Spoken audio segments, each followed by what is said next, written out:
రైతులు. తర్వాత కొంత ప్రభుత్వ అవకాశం లేదు. అమరావతిలో 1 ఎకరం కొట్టేయటం కూడా చాలా కష్టం. కానీ విశాఖ చుట్టూ వేలాది ఎకరాలు సింహాచలం దేవస్థాన భూములు ఉన్నాయి, విజయనగరం రాజుల భూములు ఉన్నాయి. అలా విశాఖ చుట్టుపక్కల వేలాది ఎకరాల భూములు, ముఖ్యంగా ఈ దేవాదాయ శాఖ లేకపోతే ఈ సంస్థానాల భూములు ఉన్నాయి. మీకు ఇంకో విషయం కూడా చెప్తాను. డాక్టర్ సుధాకర్ గారిని చంపారు కదా వీళ్ళు. డాక్టర్ సుధాకర్ గారి తల్లి ఒక జమీందారు కూతురు. డాక్టర్ సుధాకర్ గారి తల్లి ఒక జమీందారు కూతురు.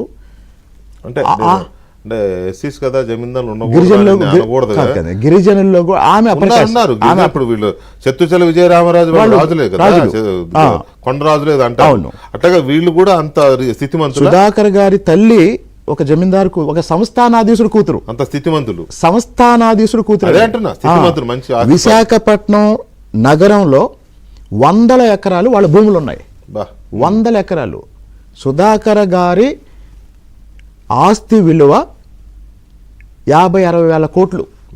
కానీ ఇవన్నీ లిటిగేషన్లో ఉన్నాయి. ఎందుకు లిటిగేషన్లో ఉన్నాయి అంటే ఆక్రమించేశారు.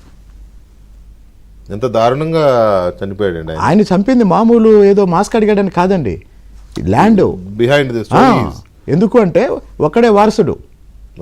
కొన్ని 100 విశాఖ సిటీలో ఒకడే వారసుడు, పైగా నిజాయితీపరుడు. విశాఖ సిటీలో కొన్ని 100 ఎకరాలు ఉన్నాయి. ఈరోజు రకరకాల వాళ్ళు వెంచర్లు వేసుకున్నారు. కాబట్టి విశాఖ వెళ్ళటానికి కారణం భూములు. హైదరాబాద్లో అన్ని దిక్కుల్లో వాళ్ళ భూములు ఉన్నాయి. మనం ఎంతసేపు హిందూ ప్రాజెక్టు గురించి వీటి గురించి మాట్లాడతాం. హైదరాబాద్లో ఈడీ కేసులో ఉన్న భూములు ఇక్కడే కదా. హైటెక్ సిటీ ప్రారంభమైంది, మాదాపూర్ డెవలప్ అయింది, కొండాపూర్ డెవలప్ అయింది.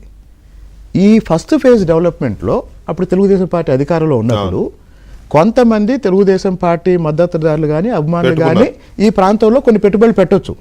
కానీ 2004 రాజశేఖర రెడ్డి సీఎం అయిన తర్వాత గచ్చిబౌలి, నానక్రామ్గూడ, కోకాపేట, ఈ ఓఆర్ఆర్ చుట్టుపక్కన వెళ్ళిన ఈ ఎక్స్టెన్షన్ ఏదైతే ఉందో ఇది మొత్తం కూడా రాజశేఖర రెడ్డి మనుషులు. ఇన్సైడ్ ట్రేడింగ్ ఇదంతా రాజశేఖర, అటు సంగారెడ్డి వరకు.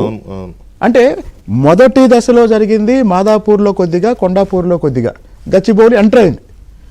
కానీ 2004 తర్వాత గచ్చిబౌలి మొత్తం, మీరు గచ్చిబౌలిలో రాడిసన్ హోటల్ దగ్గర వాచ్మెన్ కూతుర్ని అడగండి,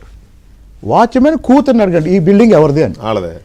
ఆ పాప వయసు ఎంత? 7 సంవత్సరాలు ఉంటుంది. అంటే ఆ బిల్డింగ్ కట్టే భూమి ఆడదన్నమాట. ఆ పాప వయసు 7 సంవత్సరాలు ఉంటుంది. ఆ హోటల్ వెనకాల డాగ్ పార్క్ అని ఒక పార్క్ పెట్టారు, కుక్కలకు ఒక పార్క్ పెట్టారు. అవును, ఐడియా ఉంది నాకు. ఒక రోజు మేము మా ఫ్యామిలీతో వెళ్ళాం, మా కుక్క పిల్లని తీసుకొని. ఆ వాచ్మెన్ కూతురు చెప్పిందండి, నేను షాక్ అయ్యాను, ఈ బిల్డింగ్ జగన్ది అని. నేను ఇంకా భూమి రైతు, గిరిజన రైతు, దళిత రైతు కొనుక్కున్నా లాగారేమనుకుంటున్నా. కాబట్టి బిల్డింగ్ జగన్మోహన్ రెడ్డి గారిదా? పక్కనే అదేలే బిల్డింగ్.